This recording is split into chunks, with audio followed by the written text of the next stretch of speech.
வணக்கம், welcome to meal the Tamil recipes.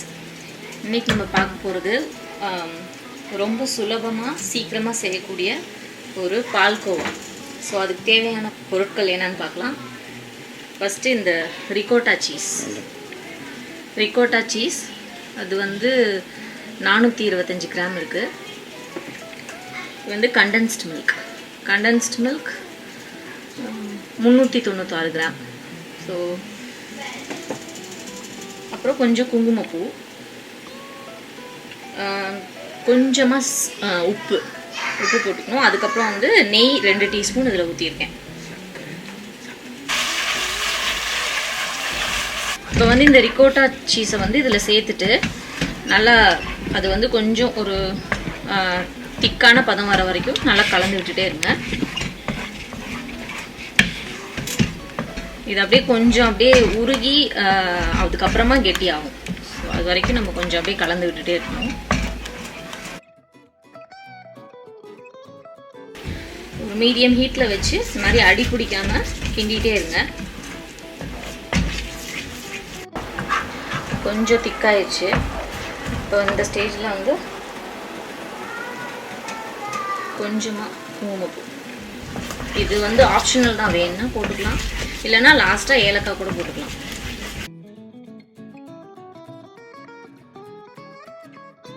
இப்போ வந்து இது இந்த கொஞ்சம் நல்லா திக்காயிடுச்சு, ஓரளவுக்கு அந்த கன்சிஸ்டன்சி வந்துடுச்சு.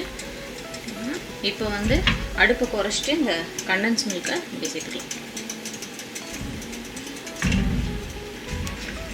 நல்லா கட்டி இல்லாமல் கலந்து விட்டுக்கலாம்.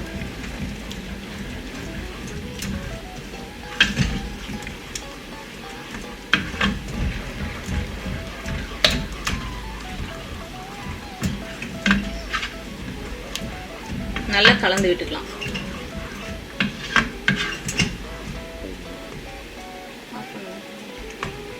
கொஞ்சம் அடுப்பை அப்படியே சிம்மில் வச்சுட்டே நல்லா கலந்து விட்டிங்கன்னா ஓரளவுக்கு அந்த கட்டியெல்லாம் இல்லாமல் நல்லா கலந்துடும். ரொம்ப கட்டி எல்லாமே போகணும் அப்படின்னு அவசியம் இல்லை, அது ஒன்றும் பிரச்சனை, நல்லா தான் இருக்கும்.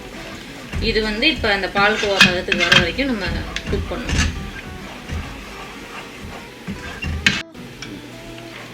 இப்போ வந்து ஓரளவுக்கு அந்த கட்டியெல்லாம் போயிடுச்சு. ஸோ இப்போ வந்து நம்ம வந்து மீடியம் ஹீட்டில் மாற்றிட்டு நல்லா கலந்து விட்டுட்டே இருக்கலாம்.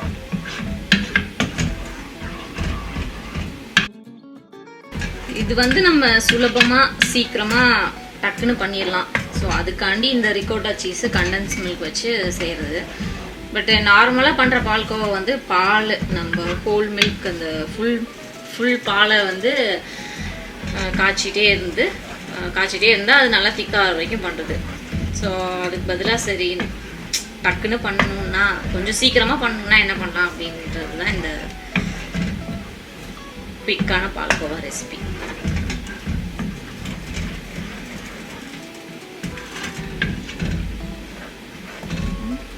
ஹீட்டாகி வந்துட்டுருக்குங்க. ஸோ இன்னும் கொஞ்சம் நேரம் அப்படியே இதாகும். பார்த்திங்கன்னா ஒரு 10 நிமிஷத்து பக்கமாக ஆயிடுச்சு. கொஞ்சம் இந்த மாதிரி கெட்டியாக வந்திருக்கு. இன்னும் கொஞ்சம் நேரம் கலந்துகிட்டே இருக்கலாம். அடியில் பிடிக்காத மாதிரி நல்லா கலந்துகிட்டே இருங்க. விட்டால் நல்லா அடியில் பிடிச்சிக்கும். அது வந்து அடிகனமான பாத்திரம் எடுத்துக்கலாம், இல்லைனா ஒரு நான்ஸ்டிக் பாத்திரம் எடுத்துக்கிட்டால் கொஞ்சம் இன்னும் சுலபமாக இருக்கும்.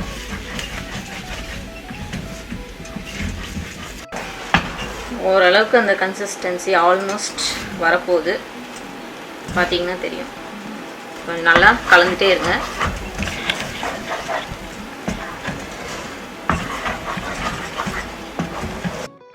இந்த ரிகோட்டா சீஸும் கண்டென்ஸ் மில்க்கும் இதில் சொன்ன மாதிரி எக்ஸாக்டாக அந்த அளவு இருக்கணும்னு அவசியம் இல்லைங்க.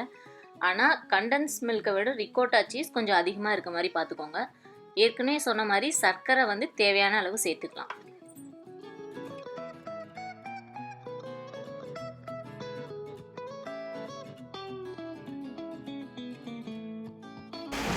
ஆல்மோஸ்ட் ரெடி ஆயிடுச்சு. கொஞ்சம் நேரம் இப்போ வந்து அடுப்பு ஆஃப் பண்ணியாச்சுங்க. நான் வந்து இதில் ஒரு பிஞ்ச் உப்பு போட்டு இது வந்து ஆறினோடனே இன்னும் கொஞ்சம் திக்காகும். ஸோ இந்த பதத்துக்கு அவ்வளோதான். இப்போ இருந்து எடுத்துடலாம். உடனே டக்குன்னு வேறு ஒரு பாத்திரத்தில் மாற்றிடலாம். ரொம்ப சுலபமாக சீக்கிரமாக செய்யக்கூடிய பால்கோவா தயாராகிடுச்சுங்க. எங்களுக்கு வந்து இந்த கண்டன்ஸ் மில்கில் இருக்கிற அந்த இனிப்பே போதும். ஸோ உங்களுக்கு வேணும்னா இன்னும் கொஞ்சம் சர்க்கரை சேர்த்துக்கலாம். நீங்களும் செஞ்சு பாருங்கள். உங்களுக்கு பிடிச்சிருந்தா லைக் பண்ணுங்கள், ஷேர் பண்ணுங்கள், சப்ஸ்கிரைப் பண்ணுங்கள். மறக்காமல் நோட்டிஃபிகேஷன் பெல்லை ஆன் பண்ணிக்கோங்க. நன்றி, வணக்கம்.